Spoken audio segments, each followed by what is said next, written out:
আসসালামু আলাইকুম রহমতুল্লাহি ওয়াবারাকাতুহু। সুপ্রিয় ভাই ও বোনেরা, আশা করি মহান আল্লাহ তাআলার অশেষ রহমতে আপনারা সবাই ভালো আছেন। আমরা প্রত্যেকেই হয়তোবা জানি যে দুনিয়াতে ভবিষ্যতে এক দাজ্জালের আগমন ঘটবে। দাজ্জাল প্রথমে নিজেকে মাসিহ বা ঈসা আলাইহিস সালামের মতো অলৌকিক ক্ষমতার দাবি করবে, আর পরে সে নিজেকে সরাসরি আল্লাহ হিসেবে দাবি করবে। কারণ সে আল্লাহর ইচ্ছা অনুযায়ী অনেক অলৌকিক কাজ করে দেখাবে। সে আল্লাহর মেয়েকে হুকুম করবে, আর আল্লাহর ইচ্ছায় বৃষ্টি হবে। আর যেসব এলাকায় মানুষ তাকে আল্লাহ হিসেবে মানবে না, সেখানে বৃষ্টিপাত বন্ধ হয়ে দুর্ভিক্ষ হবে। দাজ্জালের অন্য অলৌকিক কাজের মধ্যে থাকবে তার সাথে রুটির পাহাড় এবং পানির নহর, যা সে মানুষের মাঝে বিতরণ করবে। সে মৃত মানুষকে জীবিত করে দেখাবে এবং সে একজনকে বলবে, আমি আল্লাহ, আমাকে মানো। এর প্রমাণ হিসেবে সে একটা জিনকে তার মা বাবার সুরতে হাজির করবে, আর ওই জিন তার মা বাবা সেজে বলবে দাজ্জালই হচ্ছে আল্লাহ, তাকে আল্লাহ বলে মেনে নিতে বলবে। না মানলে দাজ্জালের পক্ষ থেকে কঠিন সাজা দেয়া হবে। সে এক যুবককে হত্যা করে আবারও জীবিত করবে। এরকম অনেক কাহিনীরই জন্ম দেবে সেই দাজ্জাল। এতটুকু জানার পর হয়তোবা আপনার মনে প্রশ্ন জাগছে, সত্যিকার অর্থে কে এই দাজ্জাল? সে মানুষ নাকি অন্য কিছু? কেন সে দুনিয়াতে আসবে, কবে আসবে, আর কতদিনই বা থাকবে সে? মানুষের সাথে তার আচরণ কেমন হবে? আমাদের আজকের এই ভিডিওতে জানাবো এই সকল বিষয়ের বিস্তারিত, যা একজন মুসলিম হিসেবে আমাদের অবশ্যই জেনে রাখা উচিত। তার জন্য ভিডিওটি না টেনে শেষ পর্যন্ত মনোযোগ দিয়ে দেখার অনুরোধ রইল। তবে প্রিয় ভিউয়ার্স, বিস্তারিত জানার আগে আপনি যদি এখনও আমাদের চ্যানেলটি সাবস্ক্রাইব না করে থাকেন, তবে এক্ষুনি সাবস্ক্রাইব করে পাশে থাকা বেল আইকনটিতে ক্লিক করুন। এতে করে আমাদের নতুন ভিডিও আপলোড করা মাত্রই খুব দ্রুত নোটিফিকেশন চলে যাবে আপনার কাছে। তো চলুন এবার চলে যাওয়া যাক বিস্তারিত আলোচনায়। হযরত আব্দুল্লাহ ইবনে বুশর রাদিয়াল্লাহু তাআলা আনহু থেকে বর্ণিত, আল্লাহর রাসূল সাল্লাল্লাহু আলাইহি ওয়াসাল্লাম বলেছেন, মহাযুদ্ধ জয়ের মাঝখানে সময় যাবে 6 বছর। 7ম বছরে দাজ্জাল আত্মপ্রকাশ করবে। ইবনে মাজা খণ্ড 2 পৃষ্ঠা 137। নবীজি সাল্লাল্লাহু আলাইহি ওয়াসাল্লাম বলেন, দাজ্জাল দুনিয়াতে অবস্থান করবে 40 দিন। সেই সময় প্রথম একটি দিন 1 বছরের সমান হবে, দ্বিতীয় দিনটি হবে 1 মাসের সমান, তৃতীয় দিনটি 1 সপ্তাহের সমান হবে, অবশিষ্ট দিনগুলো সাধারণ দিনের মতো হবে, অর্থাৎ 360 + 30 + 7 + 37 সমান 439 দিন। সহিহ মুসলিম খণ্ড 4 পৃষ্ঠা 2250। এবার যাওয়া যাক দাজ্জালের পরিচয় পর্বে। দাজ্জাল মানবজাতিরই একজন হবে। মুসলমানদের কাছে তার পরিচয় তুলে ধরার জন্য এবং তার ফিতনা থেকে তাদেরকে সতর্ক করার জন্য নবী সাল্লাল্লাহু আলাইহি ওয়াসাল্লাম তার পরিচয় বিস্তারিতভাবে বর্ণনা করেছেন। মুমিন বান্দাগণ তাকে দেখে সহজেই চিনতে পারবে এবং তার ফিতনা থেকে নিরাপদ থাকবে। নবী সাল্লাল্লাহু আলাইহি ওয়াসাল্লাম তার যেই সমস্ত পরিচয় উল্লেখ করেছেন, মুমিনগণ সেই ব্যাপারে পূর্ণ অবগত থাকবে। দাজ্জাল অন্যান্য মানুষের তুলনায় স্বতন্ত্র বৈশিষ্ট্যের অধিকারী হবে। জাহেল, মূর্খ এবং হতভাগ্য ব্যতীত কেউ দাজ্জালের ধোকায় পড়বে না। নবীজি সাল্লাল্লাহু আলাইহি ওয়াসাল্লাম দাজ্জালকে স্বপ্নে দেখে তার শারীরিক গঠনের বর্ণনা প্রদান করেছেন। তিনি বলেন, দাজ্জাল হবে বৃহদাকার একজন যুবক পুরুষ। শরীরের রং হবে লাল এবং বেটে, মাথার চুল হবে কোঁকড়া, কপাল হবে উঁচু, বক্ষ হবে প্রশস্ত এবং চক্ষু হবে টেরা, এবং তা আঙ্গুর ফলের মতো উঁচু হবে। বুখারী কিতাবুল ফিতান। দাজ্জাল নির্বংশ হবে, তার কোনো সন্তান থাকবে না। বুখারী কিতাবুল ফিতান। বিভিন্ন হাদিসে দাজ্জালের চোখ অন্ধ হওয়ার কথা বর্ণিত হয়েছে। কোনো কোনো হাদিসে বলা হয়েছে দাজ্জাল অন্ধ হবে, কোনো হাদিসে আছে তার ডান চোখ অন্ধ হবে, আবার কোনো হাদিসে আছে তার বাম চোখ হবে অন্ধ। মোট কথা, তার 2টি চোখের মধ্যে একটি চোখ অন্ধ থাকবে। তবে ডান চোখ অন্ধ হওয়ার ব্যাপারে হাদিসগুলো বুখারী এবং মুসলিম শরীফে বর্ণিত হয়েছে। বুখারী কিতাবুল ফিতান। মোট কথা, দাজ্জালের অন্যান্য লক্ষণগুলো কারো কাছে অস্পষ্ট থেকে গেলেও অন্ধ হওয়ার বিষয়টি কারো কাছে অস্পষ্ট থাকবে না। তাছাড়া দাজ্জালকে চেনার সবচেয়ে বড় আলামত হবে তার কপালে কাফির লেখা থাকবে। বুখারী কিতাবুল ফিতান। এই সময় আল্লাহ তাআলা মুমিনদের মাঝে অন্তর্দৃষ্টি খুলে দিবেন, ফলে সে দাজ্জালকে দেখে সহজেই চিনতে পারবে। যদিও ইতিপূর্বে সে ছিল অশিক্ষিত, কাফের ও মুনাফেক লোক তা দেখেও পড়তে পারবে না, যদিও সে ছিল শিক্ষিত এবং পড়াশোনা জানা লোক। কারণ কাফের ও মুনাফেক আল্লাহর অসংখ্য সুস্পষ্ট দলিল প্রমাণ দেখেও ঈমান আনয়ন করেনি। ফতহুল বারী 13/100। দাজ্জাল কোথায় থেকে বের হবে?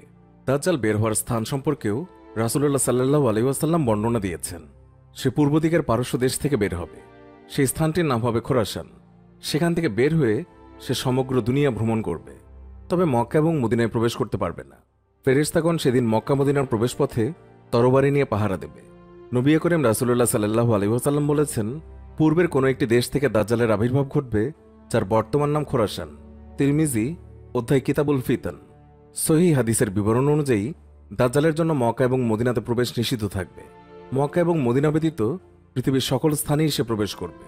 ফাতেমা বিনতে কায়েস রাদিয়াল্লাহু তাআলা আনহু বর্ণিত হাদিসে এসেছে, অতঃপর দাজ্জাল বলল, আমি হলাম দাজ্জাল, অচিরেই আমাকে বের হওয়ার অনুমতি দেয়া হবে। আমি বের হয়ে 40 দিনের ভেতরে পৃথিবীর সমস্ত দেশ ভ্রমণ করব। তবে মক্কা মদিনায় প্রবেশ করা আমার জন্য নিষিদ্ধ থাকবে। যখনই আমি মক্কা মদিনায় প্রবেশ করতে চাইব, তখনই কোষমুক্ত তলোয়ার হাতে নিয়ে ফেরেশতাগণ আমাকে তাড়া করবে। মক্কা মদিনার প্রত্যেকটি প্রবেশপথে ফেরেশতাগণ পাহারা দেবে। মুসলিম অধ্যায় কিতাবুল ফিতান। সেই সময় মদিনা শরীফ 3 বার কেঁপে উঠবে এবং প্রত্যেক মুনাফেক এবং কাফেরকে বের করে দেবে। তারা দাজ্জালের নিকট যাবে এবং তার ফিতনায় পড়বে, এবং তাদের অধিকাংশই হবে মহিলা। দাজ্জালের ফিতনা থেকে বাঁচার জন্য পুরুষরা তাদের স্ত্রী, মা, বোন, কন্যা, ফুফু এবং অন্যান্য স্বজন মহিলাদেরকে রশি দিয়ে বেঁধে রাখবে। দাজ্জালের অধিকাংশ অনুসারীই হবে ইহুদি, তুর্কি এবং অনারব লোক। তাদের অধিকাংশই হবে গ্রাম্য, মূর্খ এবং মহিলা।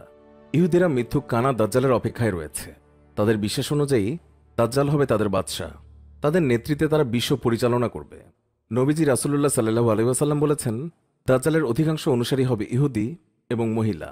মুসনাদে আহমদ। তিনি আরও বলেন, ইস্পাহানের 70,000 ইহুদি দাজ্জালের অনুসরণ করবে। তাদের সবার পরনে থাকবে সেলাইবিহীন চাদর। মুসলিম অধ্যায় কিতাবুল ফিতান।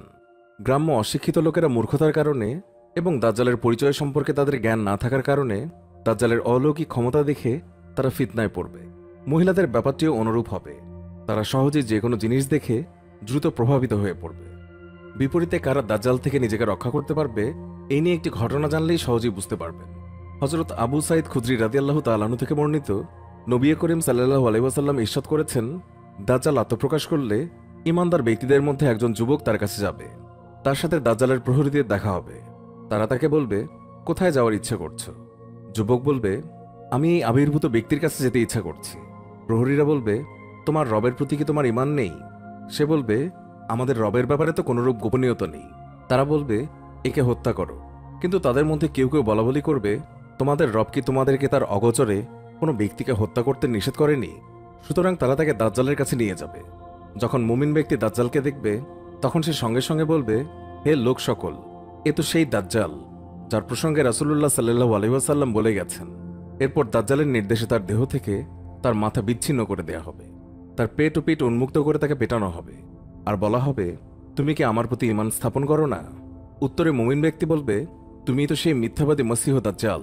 সুতরাং তার নির্দেশে সেই মুমিন ব্যক্তিকে মাথার সিথি হতে 2 পায়ের মধ্যে দিয়ে করাত দিয়ে 2 টুকরো করে চেরা হবে।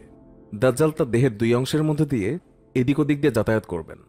তারপর সেই মুমিন ব্যক্তির দেহকে সম্বোধন করে বলবে, পূর্বের মতো হয়ে যাও। তখন সে আবার পরিপূর্ণ মানব হয়ে দাঁড়িয়ে যাবে। এবার দাজ্জাল বলবে, এখনও কি তুমি ঈমান পোষণ করো?